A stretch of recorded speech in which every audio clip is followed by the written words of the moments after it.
Even in the pool water and the sweltering heat, her lips remained a vibrant red.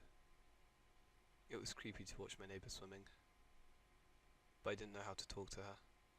She climbed on the side of the pool for a rest, singing something sweet but muffled as she combed her fingers through her hair. With a creak, I pushed the window open a little to hear singing. It's a fine day.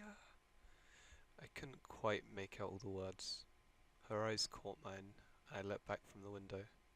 She must have seen me. My heart pounded painfully in my chest. In a moment of bravery, or maybe just panic, I decided that talking to her was the only way to redeem myself. Just a pep talk later, I found myself hiding behind the fence and trying to think of something to say. Finally, I decided that I would just ask her about her waterproof makeup, or maybe not. That might sound weird. Frustrated, I decided to pop my head up over the fence and say the first thing that came to mind. I soon found that the fence was higher than I anticipated. With my face scrunched between two fence posts, I said the first thing that came to mind, maybe a little louder than necessary. Hey, I like the day out. What I meant to say was either, I like your makeup, or beautiful day out. However, my indecision led to this mess.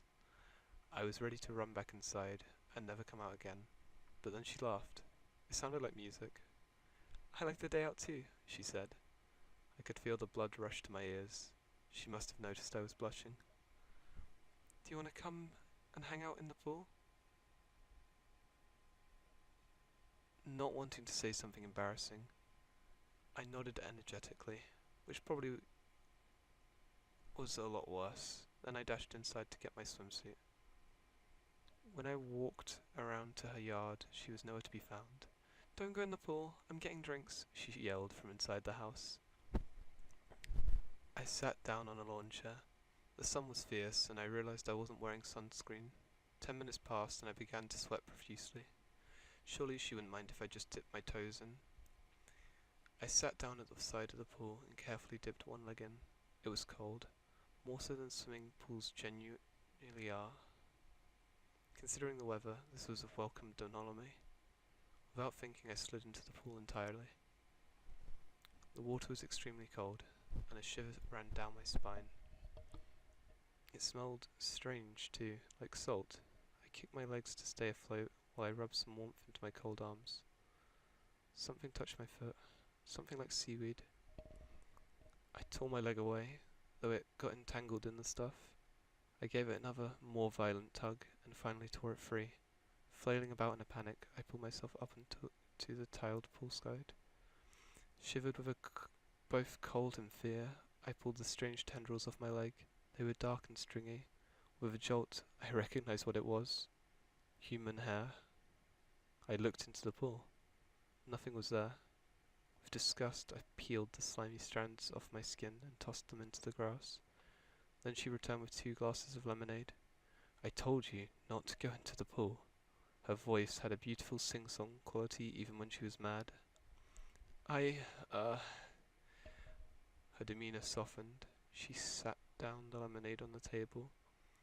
It's okay. If you want to go into the pool, now we can go into the pool. She began to climb into the water. I didn't want to go into the pool anymore, but I also didn't want to be rude. The water was just as cold as ever. She led me into the middle, where it was at the deepest. I was never great at swimming, and as I struggled to stay afloat, the water surged into my nose and mouth. It tasted like salty ocean water.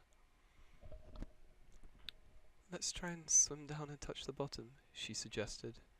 I didn't like the idea, but went along with it anyway. I swam down, my lungs burning. Something bumped into me. Despite the stinging, I opened my eyes. A pair of cold, dead eyes stared back at me. I yelped, letting my breath escape in a rush of bubbles. I kept my eyes open as I tore through the water. The water seemed infinite, definitely beyond the proportions of the swimming pool. All around me, dead bodies were suspended and upright under the surface. Some had pieces missing.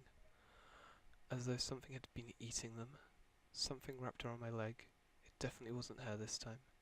I looked down and saw her, unnaturally red lips pulled back in a mocking smile, revealing a row of sharp teeth not unlike those of an anglerfish. I struggled weakly. My vision became blotchy and blurred. I could see the surface above me. Human forms bobbed up and down, dark and shapeless in the infinite water. In one last effort, I kicked as hard as my oxygen-starved muscles would allow. For a moment, her grip slackened, and I swam frantically. When I finally broke through the surface, the atmosphere was strangely calm. I heard the hum of lawnmowers in the distance as I desperately sucked air back into my lungs. My arms were shaking as I pulled myself out of the pool. I looked back into the water. Nothing was there. Now, as I'm sitting here telling you this story, I can still hear her singing her siren song.